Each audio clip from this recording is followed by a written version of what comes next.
On this episode of Infowars News Blitz, a professor gets body slammed. Gallup poll says that approval rating for the government hit an all-time low, and there are some shocking facts about militarization of police forces. That and a lot more, so stay tuned.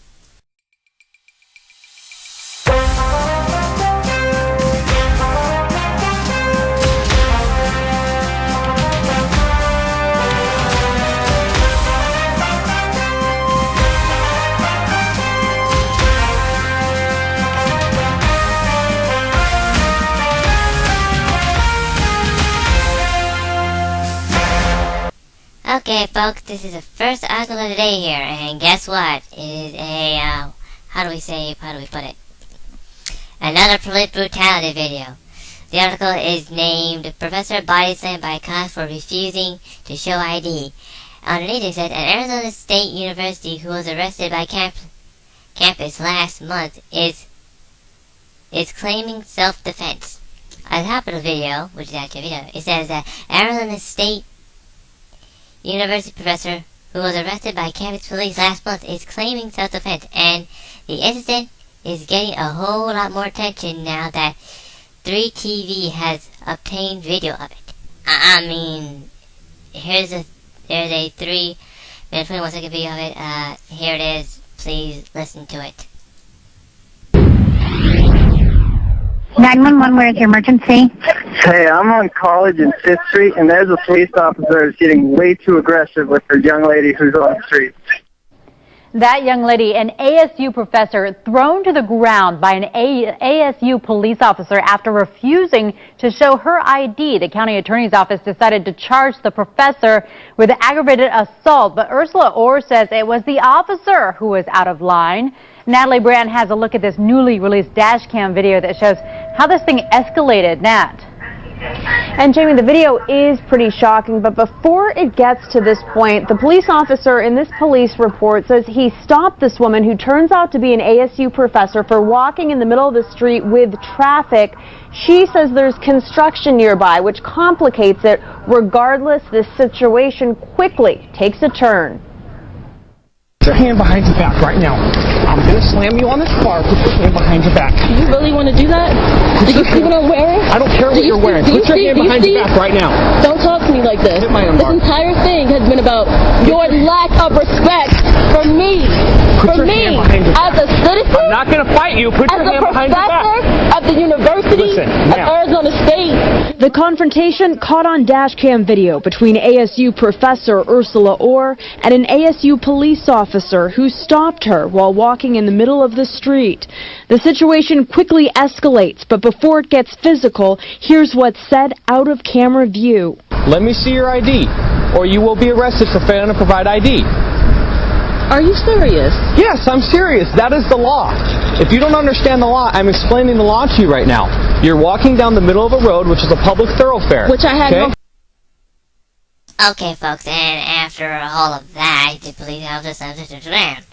I mean, there's already construction there, and this shows how far we've already fallen, and the police state that is actually coming.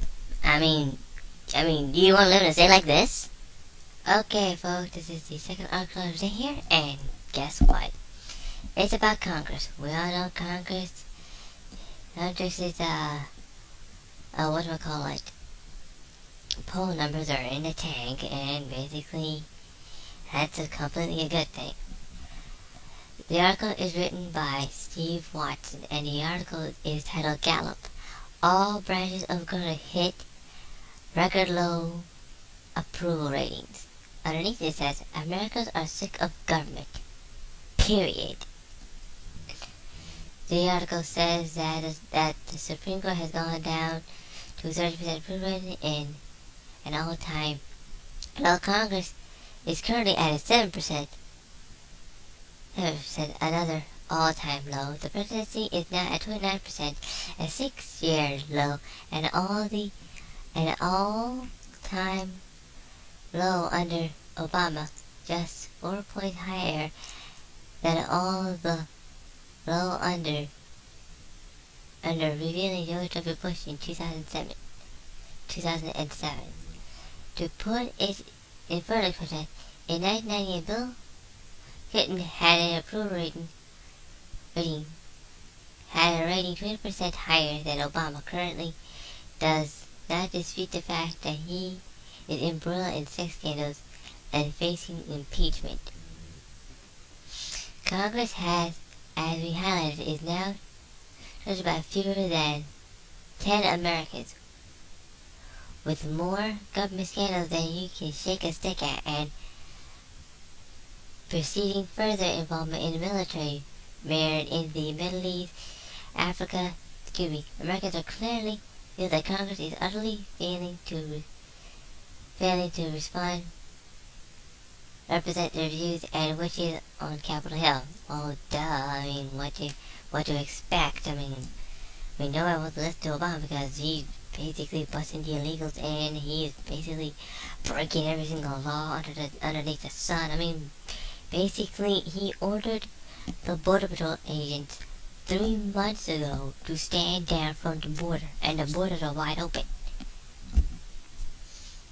I mean, seriously, the guy is a criminal, and I think the only way for him to do this is to basically, and I'm talking about Congress, if they want to get approval, is to start putting the people first, putting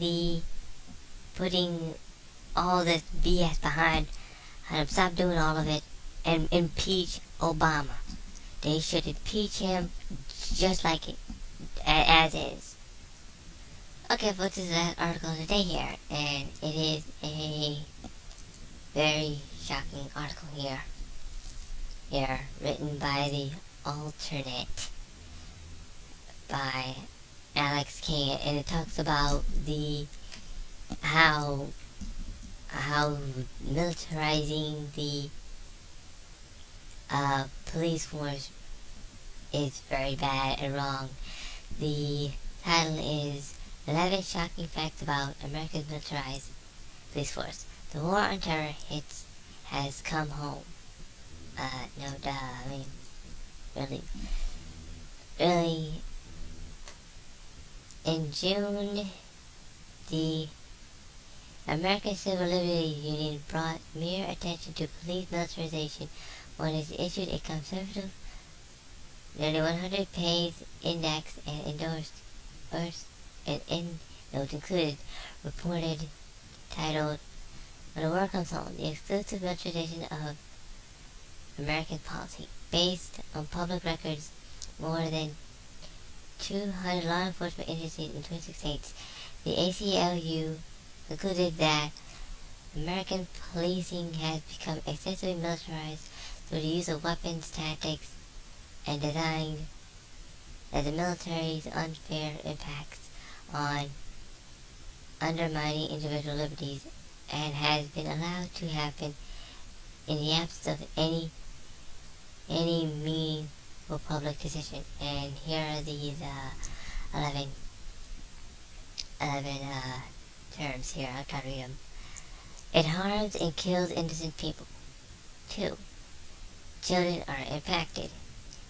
3. The use of SWAT teams is unnecessary. 4. The war on terror is fueling militarization. 5.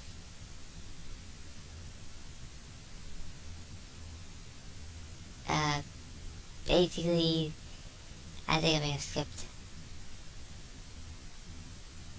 skipped something, but technically, 5. It's too boon to contractors' profits. 6. Border militarization and police militarization go hand in hand. 7. Police are cracking down on dissent. 8. Assets forfeits are funded by police militarization, and the list goes on and on and on. I mean, basically, if you militarize the police, you're gonna get a police, and if you trade in your freedom for security, as Ben Franklin says, you will get neither. You will get nothing but a maximum security state. And the article I just read, Infowars.com linked to the alternate article, so I'm just letting you know that. That's all the article I have for today. If you'd like to read more about these articles, please go to the links below or go to Infowars.com to find hundreds of articles just like this one. This is the Infowars Blitz. I am Dan from Gallup, wishing all of you a happy and safe 4th of July. Bye-bye.